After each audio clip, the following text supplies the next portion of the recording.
পাঠ করছি রোমহর্ষক রোমিও। লিখেছেন সুব্রতা দাশগুপ্ত। ইদানিং আমাদের হাউজিং কমপ্লেক্সের নিরাপত্তা এবং রক্ষণাবেক্ষণ নিয়ে আমরা বেশ চিন্তিত। পরপর কদিন চুরি হলো। কমপ্লেক্সের মেন গেট প্রায়শই খোলা থাকছে। গাছপালা ঠিক সময়ে কাটাছাটা হচ্ছে না, ফলে পোকামাকড় সাপ খোপের উৎপাত বেড়েছে। রোজকার ময়লা পরিষ্কার হচ্ছে না, সিঁড়ি ধোয়া, রাস্তা পরিষ্কার, সব কাজেই গাফিলতি। আসলে আমাদের প্রধান সিকিউরিটি গার্ড কাম কেয়ারটেকার গোবিন্দ অসুস্থ হয়ে পড়াই এই বিপত্তি। সেই ছিল সবচেয়ে পুরানো।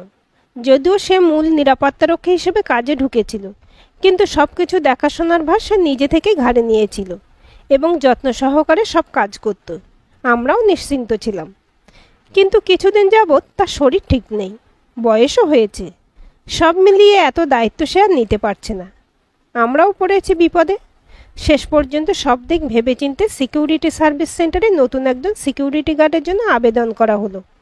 গোবিন্দ মানে আমাদের পুরনো গার্ডও থাকবে, তার সঙ্গে থেকে নতুনটাও কাজকর্ম শিখে নেবে। সেন্টারের মালিক লালটুবাবু আশ্বাস দিলেন, এবার খুব ভালো লোক দেব, দেখবেন কোনো কমপ্লেন থাকবে না। ভালো হলেই ভালো। নির্দিষ্ট দিনে সিকিউরিটি মশাই এসে হাজির। সেদিন আবার রোববার, সবাই বাড়িতে। কমপ্লেক্সের অফিসে কাগজপত্র জমা দিয়ে সে ফ্ল্যাটে ঘুরে সবার সঙ্গে আলাপ পরিচয় করছে। আমাদের ফ্ল্যাটে এসেই স্লাম ট্লাম ঠুকে একাকার। একটু ঘাবড়ে গেলাম। তারপর দেখি পকেট থেকে ফস করে একটা নোটবুক বার করে আমাদের নাম, ফোন নাম্বার, কোথায় চাকরি করি, আমার ছেলে ভানু কোন স্কুলে পড়ে, কখন বেরোয়, কখন ফিরি, কোন গাড়ি, গাড়ির নম্বর, ড্রাইভারের নাম সব জেনে এক এক করে লিখে রাখছে। একের পর এক প্রশ্ন করে যাচ্ছে, থামানো যাচ্ছে না। আচ্ছা, বিপদে পড়া গেল তো।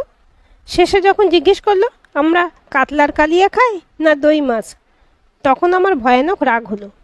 বললাম, এটা জেনে কি করবে তুমি? গলাটা একটু তুলেই বলেছিলাম, ও মা, সে বলে কি, আসতে বলুন, সাউন্ড পলিউশন হচ্ছে। আমি তো হাঁ।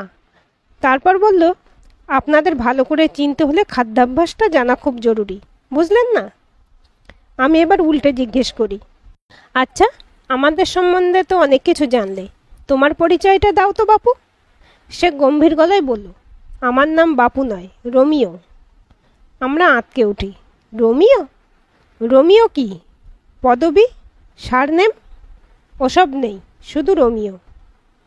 তোমার নাম কে রাখলো? সে খানিক মাথা চুলকে টুলকে বলল, জেনে এসে বলবো। তারপর গটগট করে চলে গেল। আমরা খানিকক্ষণ হতবাক হয়ে বসে থেকে যে যার কাজে মন দিলাম। দেখা যাক সে কাজকর্ম কেমন করে, সেটাই তো আসল। পরদিন থেকে রোমিও কাজে বহাল হলো। তার পোশাক আশাকও জবরদস্ত।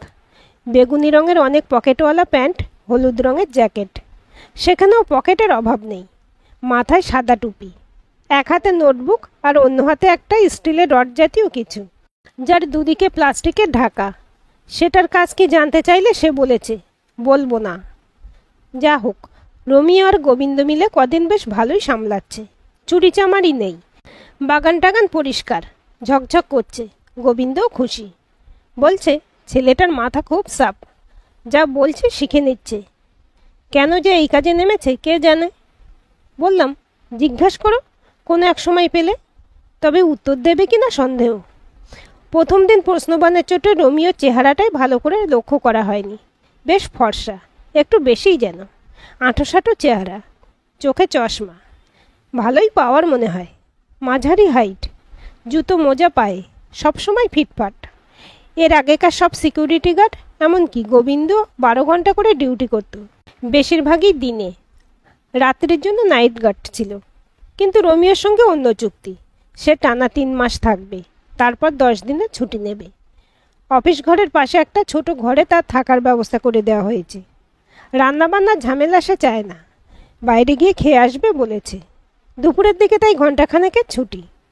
রাত্রে কি করে কে জানে। গেটের পাশের গুমটিতেই তো দেখি সর্বক্ষণ। সকালেই হয়তো খাবার কিনে আনে। তবে কোনো বাড়ি থেকে যদি কিছু খাবার দেওয়া হয়, পুজোর প্রসাদ বা বাচ্চার জন্মদিনের কেক জাতীয় কিছু, তাহলে সে ওসব খায় না, নিয়েও যায় না। বলে নিয়ম নেই। তবে তার কাজকর্মে সবাই বেশ খুশি। যেমন আমারই একটা সমস্যা প্রায়শই হতো। বাড়ি ফেরার সময় গেটের সামনে হর্ন দিয়েই যাচ্ছি, গেট আর খোলে না। কতবার গাড়ি থেকে নেমে গেট খুলে ঢুকতে হয়েছে। এরকম অভিজ্ঞতা অনেকেরই হয়েছে।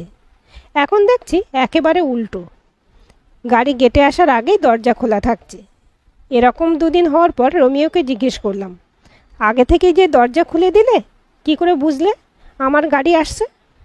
সে তৎক্ষণাৎ উত্তর দেয়, আপনার গাড়ির শব্দ, হর্ন সব আমি চিনি। বাহ, দারুণ তো। একদিন ছাতের একটা পাইপ হঠাৎ ফেটে যাওয়ায় ট্যাঙ্কের জল টল সব বেরিয়ে যাচ্ছিল। রোমিও চট করে চিলেকোঠার ছাতে উঠে কী সব নাড়াচাড়া করলো। জল পড়া বন্ধ হয়ে গেল। কলের মিস্ত্রিও ডাকতে হলো না। সব রকম কাজ জানা আছে দেখা যাচ্ছে। গোবিন্দর কথাই ঠিক, কেন যে এখানে পড়ে আছে। গোবিন্দর কাছেই শুনলাম রোমিও নাকি সারা রাত জেগে পাহারা দেয়। ঘুমোই কখন কে জানে। তবে একটা জিনিস খুব অদ্ভুত, এর আগে যত দারোয়ান এসেছে সবার সঙ্গে পাড়ার কুকুর বিড়ালদের খুব ভাব থাকতো। রোমিও ব্যতিক্রম। কুকুর বিড়ালরা রোমিওকে একটু এড়িয়ে চলে। সে একদিকে ভালোই হয়েছে, না হলে রাত্রিরে বেপাড়ার কুকুরের দলে সে পাড়ায় কুকুরদের সঙ্গে খুব হাঙ্গামা বাঁধাতো। যা হোক, রোমিও দিন দিন আমাদের কমপ্লেক্সের এক অপরিহার্য সদস্য হয়ে উঠতে লাগলো। তবে সে কাজ করত খুব গম্ভীর মুখে। তার আবেগের খুব একটা বহিঃপ্রকাশ দেখা যেত না। কিন্তু হঠাৎ একদিন এক ঘটনায় রোমিও যে কতটা আবেগপ্রবণ এবং পরের দুঃখে কাতর তার পরিচয় পাওয়া গেল। রোমিও আসার ঠিক 1 মাস পর টুকুনের ঠাকুরমা মারা গেলেন। অসুস্থ ছিলেন, বয়সও হয়েছিল। রোমিওই কতবার ওষুধ এনে দিয়েছে, তাও মারা গেলে তো সবাই শোক পাবেই। বিশেষ করে টুকুন তো বেশ কান্নাকাটি জুড়ে দিল। হঠাৎ দেখা গেল রোমিও হাউমাউ করে কাঁদতে বসেছে। সে কান্না থামেই না, চোখ দিয়ে জল পড়েই যাচ্ছে। টুকুনও কান্না থামিয়ে রোমিওর দিকে তাকিয়ে আছে। টুকুনের মা বাবা তো হাঁ। রোমিও যে ঠাকুরমাকে এত ভালোবাসত তা কেউ ঘুণাক্ষরে বুঝতে পারেনি। সবাই টুকুন আর তার মা বাবাকে ছেড়ে রোমিওকে সামলাতেই ব্যস্ত হয়ে পড়ল। গোবিন্দই বুদ্ধি করে সিকিউরিটি সার্ভিস সেন্টারে খবর দিল। খবর পেয়ে সেন্টার থেকে একজন লোক এসে রোমিওর ঘাড়ে মাথায় হাত বুলিয়ে কী সব বোঝালো। তারপর রোমিওর কান্না থামল। এরপর থেকে সবাই এমন ঘাবড়ে গেল যে কারো মারা যাওয়ার খবর তো নয়, কোনো দুঃখের খবরও রোমিওকে দেওয়া হতো না। ইতিমধ্যে 3 মাস কেটে গেছে। তার বাড়ি কোথায় জিজ্ঞেস করায় সে বলেছে, কাগজপত্র দেখে নিন, এসব আমার বলা বারণ আছে। বাড়িতে কে কে আছে জিজ্ঞেস করায় সে এমন গম্ভীর হয়ে গিয়েছিল যে তাকে আর কোনো প্রশ্ন করা হয়নি। বলা যায় না, হয়তো কোনো দুঃখের ইতিহাস আছে, আবার যদি কাঁদতে বসে। এরপর এক ভয়ঙ্কর কাণ্ড হলো। এমনিতে তো কুকুরেরা রোমিওর ধারপাশ মারাতো না, সেদিন যে কি হলো কে জানে। হঠাৎ শুনলাম কমপ্লেক্সের মাঠে হৈ হৈ রই রই কাণ্ড।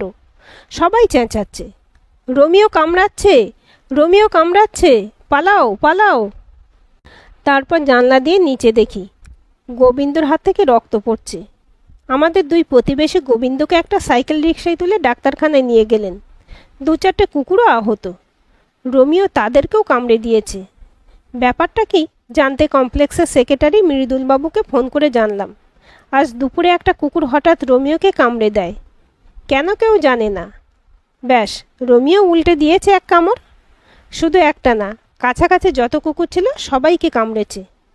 গোবিন্দ বাধা দিতে যাওয়ায় তাকেও কামড়েছে। তার পরের হৈ হইটা আমি শুনেছি। রোমিওর কামড়ের ভয়ে রাস্তায় যারা ছিল সবাই পালিয়েছে, কুকুর মানুষ সবাই। কি সাংঘাতিক। ভয়ে ভয়ে জিজ্ঞেস করলাম, এখন সে কি করছে? মৃদুলবাবু খুব বিরক্ত গলায় বললেন, কি আর করবে, নিজের ঘরে দরজা বন্ধ করে বসে আছে। নিজেই সিকিউরিটি সার্ভিসে ফোন করে জানিয়েছে লোক আসছে, ওকেও তো কামড়েছে, ওরও তো চিকিৎসা দরকার। দেখা যাক, লোক আসুক, সেই নিয়ে যাবে এখন ডাক্তারের কাছে। এখানে তো সবাই ভয় পাচ্ছে। লোক এলো কিছু পরেই। রোমিওর ঘরে ঢুকে কি করলো কে জানে। ঘণ্টাখানেক পর বেরিয়ে এসে বলল, সব ঠিক আছে, ফার্স্ট এড দিয়ে দিয়েছে, কুকুরের কামড়ে রোমিওর কিছু হবে না, ইঞ্জেকশন দেওয়া আছে। কিন্তু হঠাৎ এরকম কামড়ে দিল কেন? কুকুর মানুষকে কামড়ায়, তা বলে মানুষ কুকুরকে কামড়াবে? এ কি স্বাভাবিক? লোকটি বলল, ভয় পেয়ে কামড়ে দিয়েছে, আর করবে না, আপনারা নিশ্চিন্তে থাকুন। এরকম ঘটনার পর নিশ্চিন্তে কি আর থাকা যায়? যা হোক, আর না করলেই ভালো। এর কদিন পর আমাদের বাড়িতে খুব মৌমাছির উৎপাত হলো।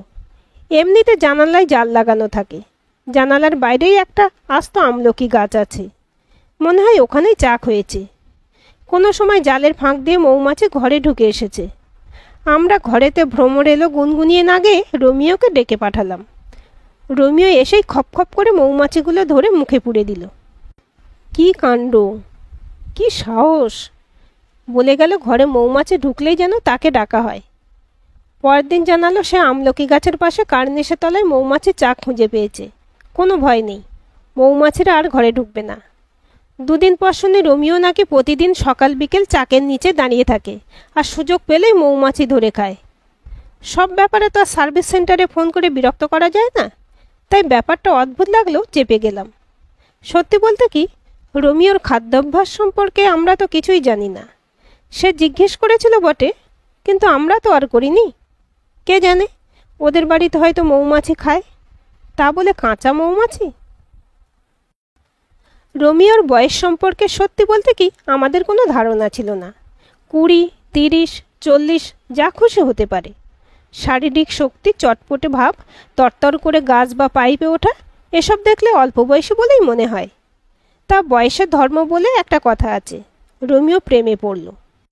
পড়বি তো পর। আমার বাড়িতে যে মেয়েটি 24 ঘন্টা থেকে কাজকর্ম করে সেই মাধুরীর প্রেমেই পড়ল। মাধুরীর বয়স 24, বিবাহিত, বরের খোঁজ নেই।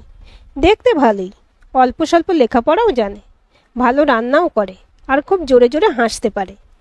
মোটমাট প্রেমে পড়া সব গুণই বিদ্যমান। রোমিও তার নাম মাহাত্ম্যকে অস্বীকার করবে কি করে? প্রেমে তো তাকে পড়তেই হবে। জুলিয়েট না পাক মাধুরী। আমার হলো বিপদ।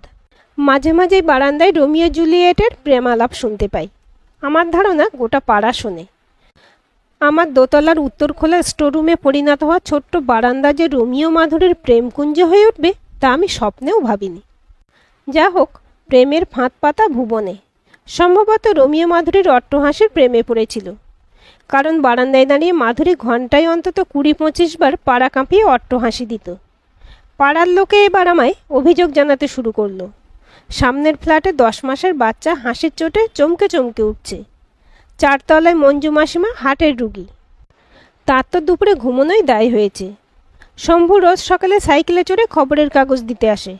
হঠাৎ একদিন হাসির শব্দে সাইকেল টাইকেল উল্টে খবরের কাগজ রাস্তায় ছত্রখান হয়ে পড়ে একাকার কাণ্ড।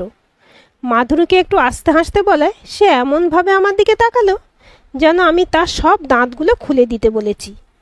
আমিও ঘাবড়ে গিয়ে চুপ করে গেলাম। দুজনেই তো নিজেদের কাজকর্ম সেরেই প্রেম করছে, অট্টহাসি দিচ্ছে, সেদিক থেকে কিছু বলার নেই। তবে রোমিও জুলিয়েটের এই প্রেম কাহিনী বেশি দিন চলল না।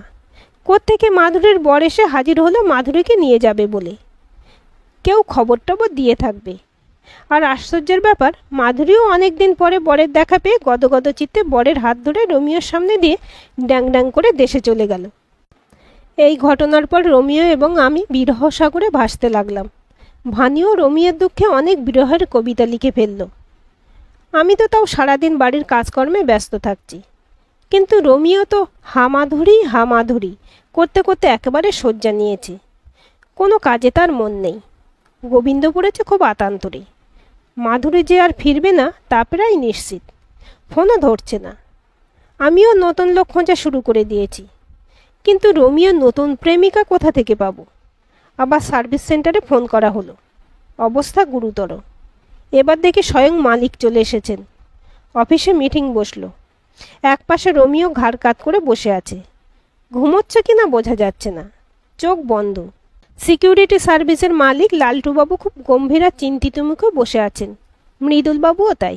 লালটুবাবু জানালেন রোমিওকে আর এখানে রাখা যাবে না, ওকে সারাতে পাঠাতে হবে। মানে? আমরা সমস্যারে বলে উঠি। লালটুবাবু বলতে শুরু করলেন, দেখুন, আমি খুব দুঃখিত। এটা আপনাদের আমার প্রথমেই জানানো উচিত ছিল। রোমিও কিন্তু মানুষ নয়, ও একটা রোবট। অত্যন্ত শিক্ষিত, ভদ্র, মার্জিত, পরিশ্রমী, বুদ্ধিমান একজন রোবট। আপনারা তখন সিকিউরিটির অভাবে নাস্তানাবুদ হচ্ছিলেন, তাই বাধ্য হয়ে ওকে পাঠিয়েছিলাম। যে সংস্থা ওকে বানিয়েছে তারা টেস্টিংয়ের জন্য ওকে কোথাও কাজে ঢোকাতে বলেছিল। না হলে এত কম খরচে ওকে আপনারা পেতেন না। গোবিন্দ সব জানতো, ওই আপনাদের বলতে বারণ করেছিল। রোমিওকে অনেক কিছু শেখানো হয়েছে। ও অনেক দূর থেকে আওয়াজ শুনতে পায়, তাই আপনাদের গাড়ি আসার আগে গেট খুলে দিত। ও সব রকমের যন্ত্রপাতি কলকব্জা মেরামত করতে পারে। আপনাদের কলের পাইপ সারানো ওর বাঁ হাতের খেল। সব খাবার খেয়ে হজম করে ফেলতেও পারে, পোকা মাকড় সব। আর কাঁচা তো খেত না, ওর হাতের পাতায় হিটার লাগানো আছে, পুড়িয়ে খেত। টুকুনের ঠাকুরমা মারা যাওয়ার পর কান্নাকাটির কারণ জানতে চাইলে লালটুবাবু মুখে চুকচুক শব্দ করে বললেন, ওটা একটা ছোট্ট ভুল হয়ে গেছে, দোষ কারণ নয়। আসলে রোমিওর ঘাড়ের কাছে একটা সুইচ ভুল করে কেউ টিপে দিয়েছিল। সম্ভবত টুকুন যখন রোমিওর কোলে উঠে গলা জড়িয়ে কাঁদছিল তখনই ঘটেছে কাণ্ডটা। ওই সুইচটা টিপে দিলে রোমিওর চোখ দিয়ে একটা চোখ পরিষ্কার করা সলিউশন বের হওয়ার কথা। বেশিক্ষণ টিপে রাখলে নিজে থেকে আর বন্ধ হয় না, চোখের পাতা ঘন ঘন পড়তে থাকে আর মুখটাও হাঁ হয়ে যায়। সেদিন তাই হয়েছিল। আর কুকুরে কামড়ানো ব্যাপারটা একটু অন্যরকম। ওকে শেখানো হয়েছে, কেউ যদি তোমায় কামড়ায় তুমিও উল্টে কামড়াবে, কেউ যদি ঘুষি মারে তুমিও উল্টে মারবে, সেলফ ডিফেন্স আর কি। সেদিন ওই জন্যই কামড়ে দিয়েছে। গোবিন্দ বাধা দেওয়ায় ভুল করে গোবিন্দকেও কামড়ে দিয়েছে। তবে প্রেমে পড়ার ব্যাপারটা না একেবারেই ওর অজানা। আপনাদের ওই জুলিয়েট মানে মাধুরী রোমিওর প্রথম প্রেমিকা কি না? ব্রেকআপও প্রথম, তাই শোকটা সামলাতে পারেনি। আপাতত কারখানায় পাঠাচ্ছে। প্রেম বিরহ সম্পর্কে জ্ঞান অর্জন করা শেষ হলে আপনাদের না হয় খবর দেব।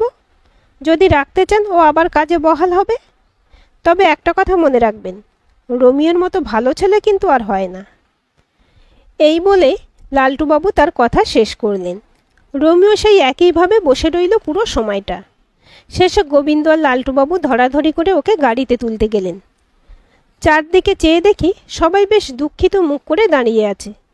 এমন সময় সবাইকে স্তম্ভিত করে মাধুরী এসে হাজির হলো। তার বর আবার পালিয়েছে। মাধুরীও রোমিওর টানে চলে এসেছে। রোমিওকে গাড়িতে তোলা হচ্ছে দেখে সে মহা চেঁচামেচি জুড়ে দিল। হঠাৎ আমরা দেখলাম রোমিও চোখ পিটপিট করছে, সম্ভবত মাধুরীর গলা শুনে। সেই দেখে মাধুরী যেই না তার জগৎবিখ্যাত অট্টহাসিটি দিয়েছে, রোমিও তড়াক করে উঠে গাড়ি থেকে নেমে পড়ল। লালটুবাবু, গোবিন্দ, আমরা সবাই তো হাঁ, কেবল মাধুরীর মুখে অনাবিল হাসি। লালটুবাবু মাথা টাথা চুলকে বললেন, দেখুন, রোমিও জুলিয়েটের তো মিল হয়ে গেল। রোমিওকে আর কারখানায় যেতে হবে বলে মনে হচ্ছে না। প্রেমের একটা প্র্যাকটিক্যাল শিক্ষা তো ওর হয়েই গেছে। এবার আপনারা ওদের রাখবেন কিনা ভেবে বলুন। আমি তো মাধুরীকে দেখে ধরে প্রাণ পেয়েছি। তাড়াতাড়ি বলে উঠলাম, থাকুক থাকুক, আমার বারান্দাটা আমি খালি করে দেবক্ষণ। মাধুরী দাঁড়িয়ে দাঁড়িয়ে যত খুশি হাসবে। বাকিরাও নিমরাজি। তাদের একটাই অনুরোধ, ভর দুপুরে আর গভীর রাতে অট্টহাসিটা যেন শুনতে না হয়। যাই হোক, আমরা এখন বেশ ভালোই আছি। আমার বারান্দার নাম দেওয়া হয়েছে রোমিও জুলিয়েটের বারান্দা। মাধুরী আবার সেখানে গোলাপ গাছের চারাও লাগিয়েছে। গোবিন্দর বয়স হয়েছে, সে আর প্রায় কিছুই করতে পারে না, কিন্তু রোমিও সব দায়িত্ব নিখুঁতভাবে পালন করছে। মাধুরীরও তো তুলনা নেই। বর আর ফিরে আসেনি ভাগ্যিস। একটা ভালো জিনিস হয়েছে, নতুন লোক আমাদের ফ্ল্যাটে আসতে চাইলে বাড়ি চিনতে কোনো অসুবিধা হয় না। রোমিও জুলিয়েটের বারান্দা বললে তো বটেই, মাঝে মাঝে মাধুরীর হাসির শব্দেই বাড়ি চিনে চলে আসে। আজকের এই গল্পটি আপনাদের কেমন লাগলো কমেন্ট করে জানাবেন।